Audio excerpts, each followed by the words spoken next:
Today we're taking a look at these college basketball matches, which are happening on Saturday, February 18, 2023, and giving you our team and total picks for today. Welcome back to High Stakes. Before we dive into our video, don't forget to subscribe and push that notification bell to get notified as soon as we release these sport prediction videos, and make sure to watch it till the end so you don't miss any of our picks. Also check out our Patreon if you want to access our premium picks. Our Patreon is a way for us to help you improve your chances of making more money. You will find the link in description and comments section below. One more thing before we start, check out our new channel High Stakes Props and Parlays, where you can find our player props and parlay picks predictions. You will find the link in the description and comment section below. Notre Dame versus Virginia. This is far too many points for Virginia to be laying in this game. Notre Dame is a team full of shooters, and all it takes is one shooter to get hot to keep a game close. This is exactly what happened in ND's last game against Duke. Dane Goodwin got hot and scored 25 points while keeping the game close. ND easily covered the spread in that game and will do the same here. Laszewski will find success against this Virginia defense. He is a 6 feet 10 inches forward who can put it on the deck or hit the three. At 6 feet 10 inches, he is the best three-point shooter the Irish have. Virginia has only covered one double-digit spread in the ACC this season. The Cavaliers were just favored by 16 over Louisville, and only won by 3. Virginia plays a style of ball that leads to low-scoring games, and in a potentially low-scoring game, we will gladly take all these points. Take Notre Dame with the points.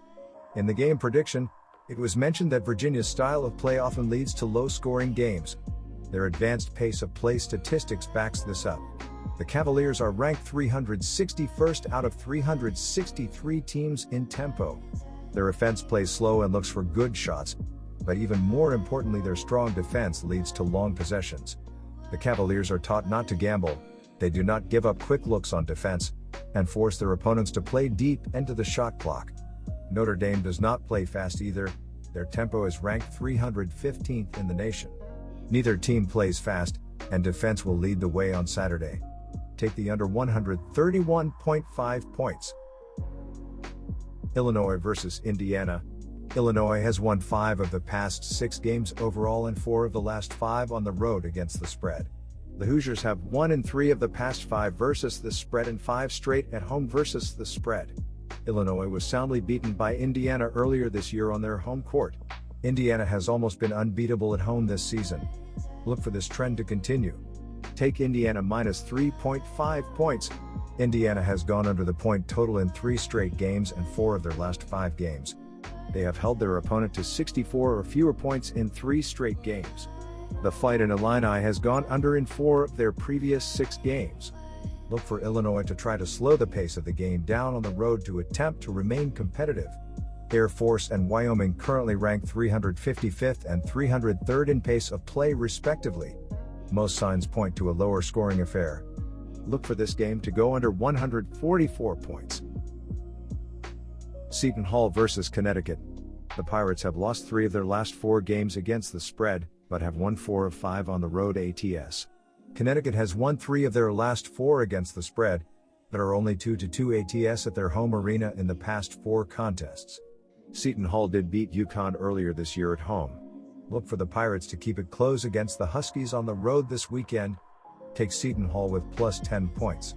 UConn has gone over the point total in 4 of their last 6 games and 4 straight at home. Seton Hall has gone over in 2 of their last 3 games and they scored 76 points in their last outing. Seton Hall and UConn currently rank 188th and 143rd in pace of play respectively. Most signs point to a higher scoring affair. Look for this game to go over 136.5 points. Rutgers versus Wisconsin. The spread is currently listed as Wisconsin +1, and considering the game will not end in a tie, there is more value on the money line. Rutgers is trending in the wrong direction and at a bad time in the season. The Scarlet Knights have lost 3 straight, and have lost their last 4 conference road games. Rutgers also has not covered in their last 3 games. The surge of Connor Essegian has really helped the Badgers. A team notorious for focusing on post touches now has a second spark on the perimeter to give this team life. Rutgers' best player is big man Omari, and the Badgers have their own 7-footer to slow him down in Stephen Crowell. The Badgers are playing better basketball and get this game at home.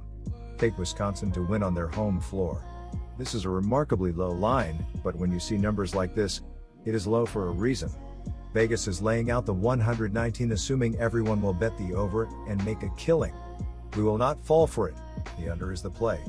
Both teams are far better on defense than they are on offense. Rutgers has the third most efficient offense in the country, and defense always travels. Wisconsin is in the top 30 in defensive efficiency as well. Wisconsin plays a half-court style of game, with a tempo ranking 347th out of 363 Division I teams. Rutgers is not known to play fast either, as their best player works inside the post and their tempo is ranked 230th. Do not let this low number scare you away. The under is the play. Take the under 119 points. Texas Tech versus West Virginia. Texas Tech has won 3 straight against the spread and 5 of the last 6. They have won 2 of their last 3 road games ATS. West Virginia has lost 2 in a row against the spread and 4 of their last 6.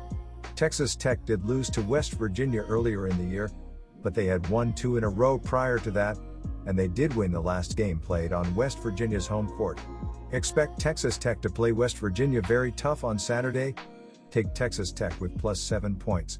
Full game West Virginia has gone over in 5 of their previous 6 games, and their defense has given up 70 or more points in 3 straight. Texas Tech has gone over in 4 of their last 6 games.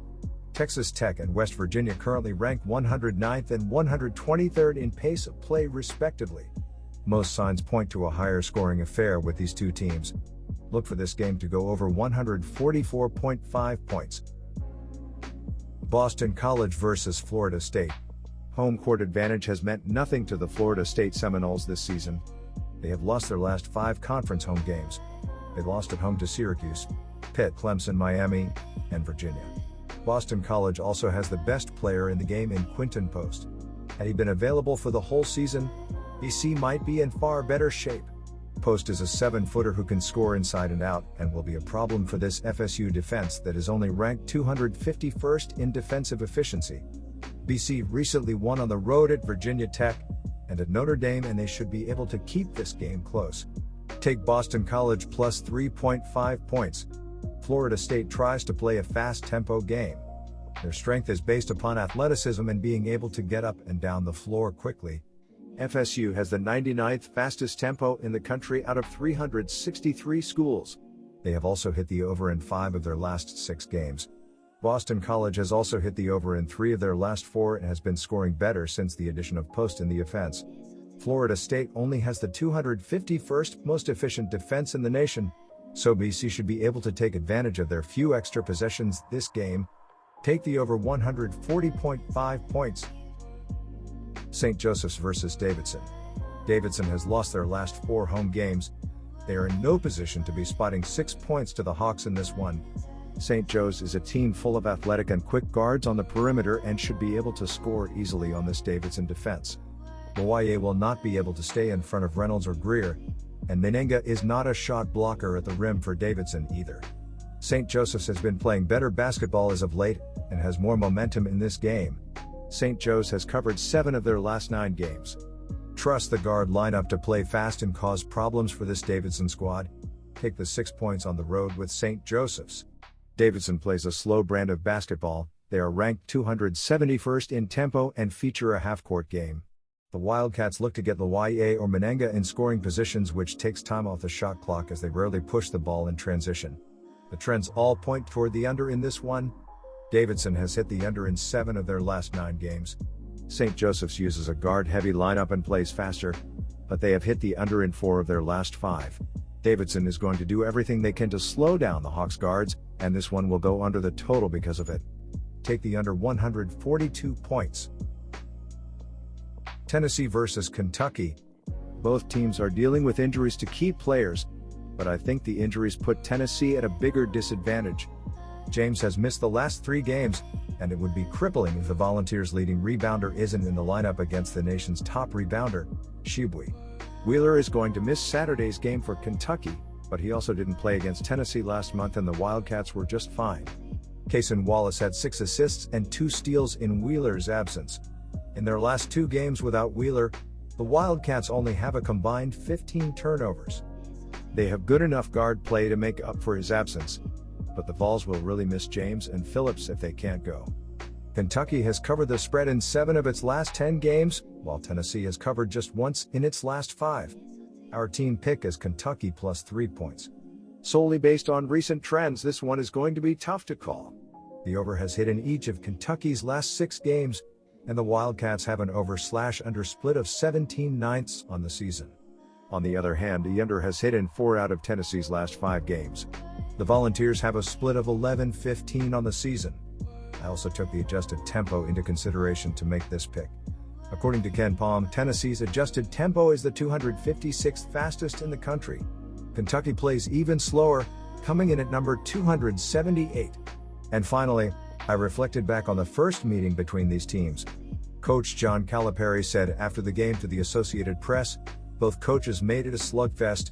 It was a physical game that featured a lot of hard-nosed defense. I expect the same in round 2 of this rivalry. I'll take the under 133 points. South Carolina versus LSU. LSU is the side that's the lesser of 2 evils here, as there has got to be at least some anxiety in that locker room about whether or not they are going to win a game again this year, and hope should be at its highest with South Carolina as the opponent. Similar thoughts are likely on the South Carolina side as well, with their remaining schedule consisting of Alabama, Tennessee, Mississippi State, and Georgia, and while trusting this team to cover spreads on the road has worked out most of this season, this is a game where there could be some regression to the mean in that regard. The Gamecocks are a team that routinely gives up 80+ on the road this year, and while I don't believe LSU's offense will be able to get that high on the scoreboard, if they can find a way to at least threaten 70 points and use their decided statistical edge defensively to get some critical defensive stops, LSU will get the ATS to win here. Our team pick is LSU minus 7 points. These one-a-year meetings between these 2 non-division SEC rivals have produced nothing but over results of late, going 7-0 OU in the last 7 meetings. Of those 14 final scores for each team, only twice did one of these sides fail to score 70+ points, as there have been some 85-80 and 86-80 scores in recent years too. The desperation for a win from both sides should have both teams wanting to push the pace when they can to get their offense in some sort of rhythm. The Gamecocks may be 7-2 ATS on the road this year, but they're also 7-2 OU on the road this year and clearing their closing numbers by an average of 9.4 points. Old habits tend to die hard, and in a rough year for both of these programs, I think we see both sides revert to what they've recently done against one another: score baskets. Our total pick is over 133 points.